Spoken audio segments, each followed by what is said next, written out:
Assalamualaikum warahmatullahi wabarakatuh. Salam perubahan yang positif. Saya Uswatul Hasanah. Dalam 5 menit ke depan, saya akan membahas secara ringkas 3 aspek penting terkait kepemimpinan, manajemen inovasi, serta cara membina dan mengembangkan potensi orang-orang di sekitar kita dalam konteks mengelola perusahaan. Mari kita mulai dengan kepemimpinan. Apa itu kepemimpinan? Kepemimpinan adalah hubungan di mana pemimpin mempengaruhi dan mengarahkan perilaku orang lain untuk mencapai tujuan bersama. Seorang pemimpin yang hebat tidak hanya fokus pada tujuan individu, tetapi bagaimana memaksimalkan potensi timnya untuk mencapai tujuan bersama. Nilai seorang pemimpin diukur dari bagaimana ia memimpin dengan memberikan contoh, jadi panutan, dan memperkuat sinergi. Kepemimpinan bukan hanya soal individu, tetapi soal bagaimana memilih pengaruh positif, dan pemimpin itu harus mampu menjelaskan tugas, menjadi teladan, dan membangun komunikasi yang efektif dengan anggota tim.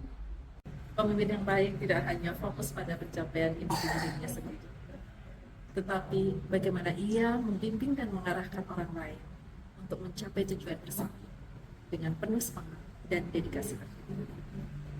Dengan demikian, kepemimpinan menjadi keterampilan yang terus berkembang, mencakup kemampuan berempati, berkomunikasi, serta mengambil keputusan yang tepat. Selanjutnya terkait manajemen inovasi. Inovasi adalah bagian dari tanggung jawab setiap individu dari perusahaan, dari atasan maupun bawahan.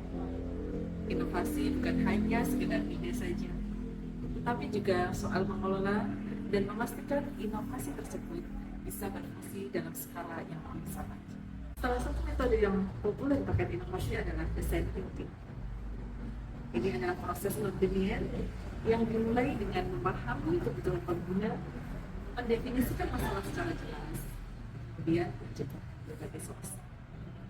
Melalui uji coba dan pengembangan prototipe, inovasi dapat diuji dan disesuaikan sebelum diterapkan secara luas.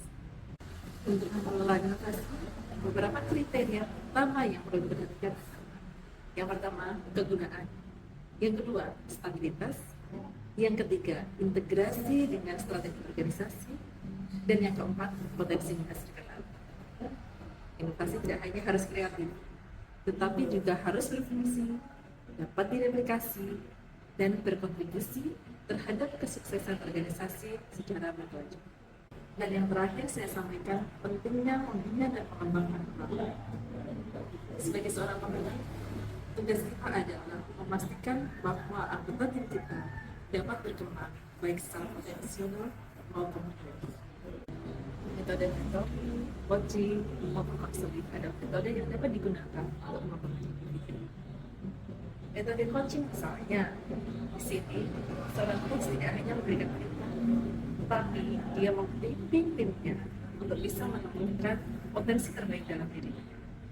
Jadi akan terbentuk karyawan yang mandiri dan juga bertanggung jawab terhadap pengembangan diri mereka.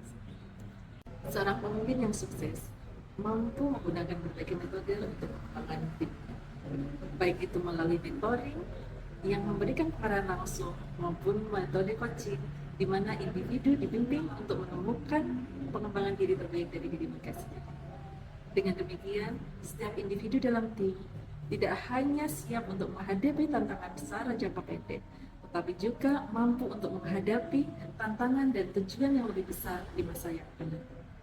Sebagai pemimpin yang sukses adalah pemimpin yang mampu melakukan 3 konsep utama, yaitu memimpin dengan peran positif, yang kedua mampu melakukan inovasi, dan yang ketiga mampu membina orang lain untuk terus berkembang. Mari kita terus belajar dan tumbuh bersama, karena kepemimpinan merupakan perjalanan yang terus bersama. Terima kasih sudah menyaksikan, dan semoga video ini menginspirasi kita untuk menjadi pemimpin yang lebih baik. Assalamualaikum warahmatullahi wabarakatuh.